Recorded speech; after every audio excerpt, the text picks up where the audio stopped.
ஜார்க்கண்ட் மாநிலத்திலே காங்கிரஸ் கூட்டணி வெற்றி பெற்றிருக்கிறது. மராட்டிய மாநிலத்திலே மீண்டும் பாஜக கூட்டணி வெற்றி பெற்றிருக்கிறது. தேர்தல்கள் எப்படி நடக்கிறது என்பதை பொறுத்து அமைந்திருக்கிறது.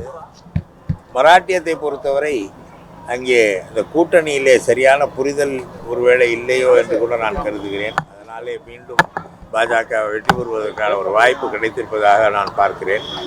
ஜார்க்கண்டிலே இவர்கள் மலைவாழ் மக்களை எப்படி மணிப்பூரிலே நடத்துகிறார்கள் என்பதை மக்கள் பார்த்த பிறகு பாஜகவை ஏற்றுக்கொள்ள எந்த மலைவாழ் மக்களுக்கும் உடன்பாடு இருக்காது என்ற வகையிலே அவர்கள் பாஜகவை தோற்கடித்திருக்கிறார்கள். மராட்டியத்திலும் நிலை மாறும் என்றே நான் கருதுகிறேன். காரணம், பல கட்சிகள், பெரிய கட்சிகள், சிவசேனை உட்பட்ட பெரிய வலிமையான கட்சிகள் எல்லாம் உடைக்கப்பட்டு அதன் மூலமாக ஒரு புதிய கூட்டணியெல்லாம் அமைந்து இந்த தேர்தலில் அவர்கள் வெற்றி பெற்றிருக்கிறார்கள். அவர்களுடைய சாதனைக்கான வெற்றி என்று நான் கருத மாட்டேன்.